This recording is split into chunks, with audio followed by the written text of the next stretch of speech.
so hard and got so far, but in the end, it don't even matter. Hello guys, welcome back. आज की इस video में हम आपके लिए लेकर आए हैं inter class Flamingo prose book से चैप्टर नंबर 3, जिसका टाइटल है डीप वाटर। इसको विलियम डगलस ने लिखा है। विलियम डगलस जो एक फेमस अमेरिकन राइटर है और फेमस नॉवलिस्ट हैं। विलियम सी डगलस का ये अपना एक्सपीरियंस है डीप वाटर। इस चैप्टर में उन्होंने अपने बचपन के एक्सपीरियंस हमारे साथ शेयर किए हैं।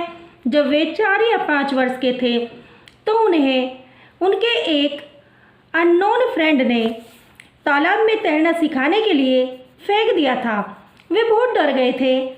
अपने पापा को कसकर पकड़ लिया, किंतु समय के साथ साथ उन्होंने डर पर काबू पाकर वे रोज़ प्रैक्टिस करके वे झील में भी तैरना सीख जाते हैं। तो आइए जानते हैं विस्तार से इस रहस्य को लेखक के अंदाज में। मैं लगभग 10 या 11 वर्ष का था। मुझे भी तैरना सीखने का शौक चढ़ा। मेरे घर के पास एक नदी है जिसका नाम यकीमा है। यकीमा, पहले आपको उसके बारे में बता दें, ये वॉशिंगटन के पूर्वी भाग में बहती है, जो केल्पिया नदी के लिए एक श्रद्धांजलि है। वास्तव में यूएसए का नाम इस नदी यकीमा के नाम पर ही रखा गया है।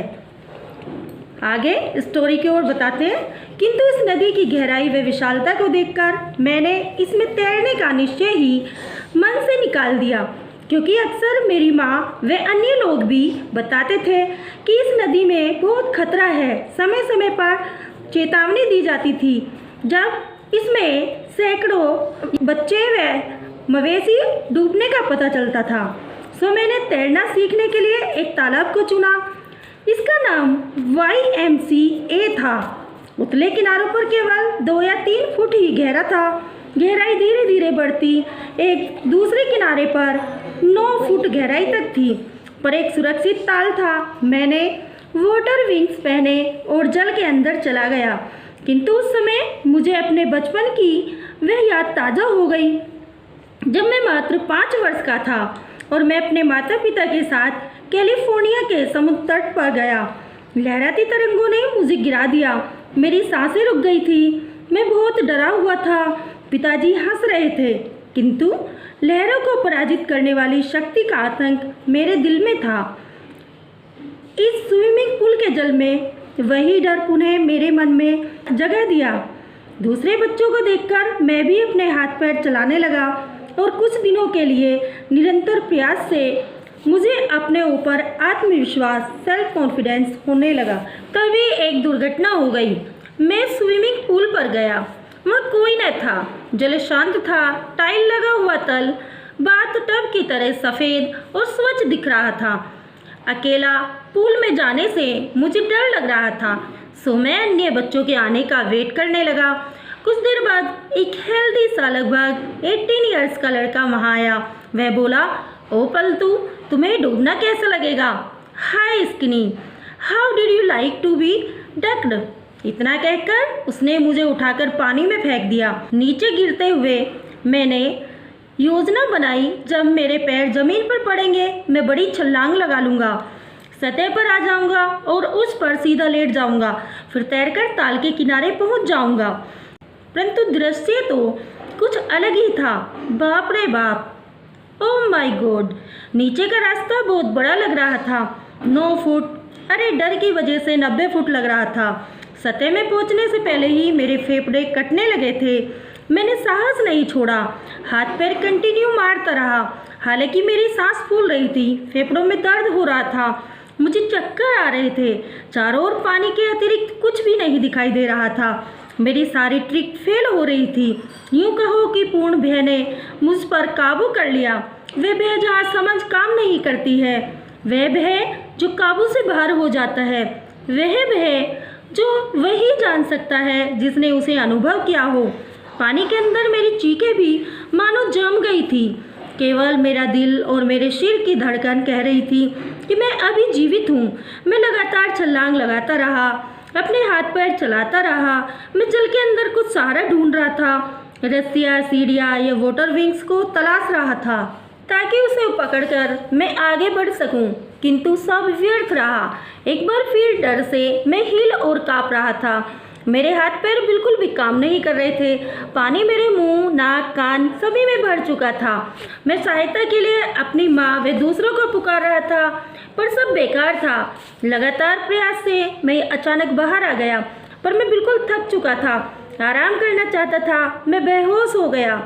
जब मुझे होश आया तो मैं ताल के किनारे लेटा उल्टियाँ कर रहा था और मुझे अंदर फेंकने वाले व्यक्ति कह रहा था, पर मैं तो सिर्फ मजाक कर रहा था।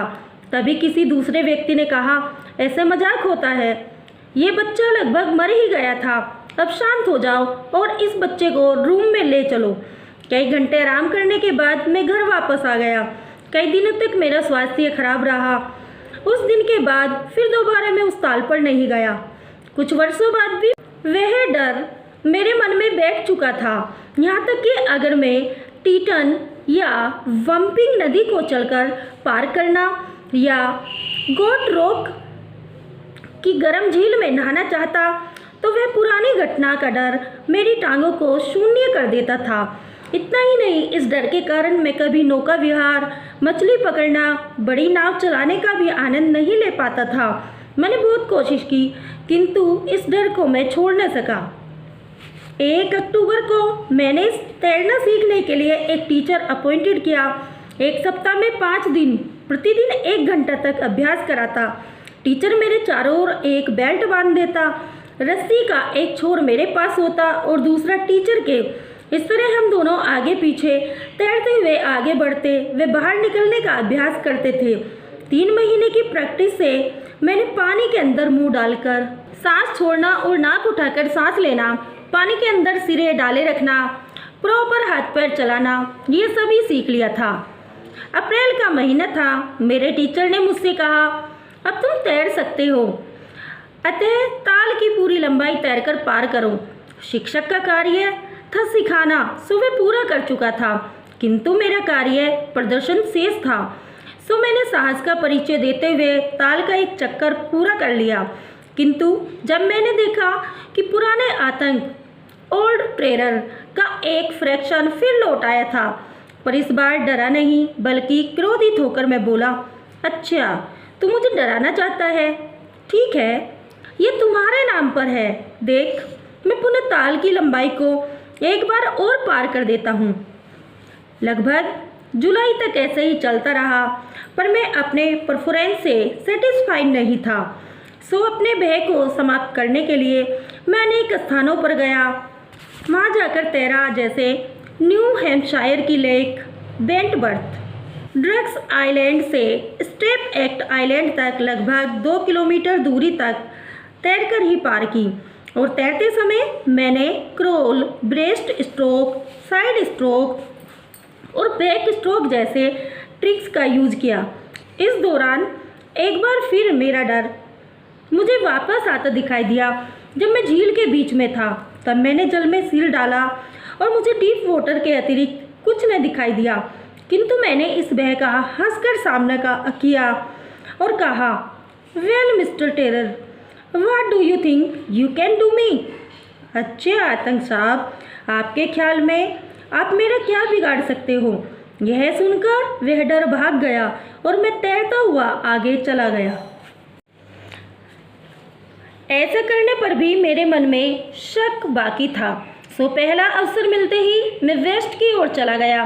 टीटन से ऊपर कोनार्ड मीडोज तक तैरता हुआ गया, फिर कोनार्ड ग्रीक ट्रेल से मीडी ग्लेशियर तक और वार्म लेक के किनारे हाई मीडोज में कैंप डाला।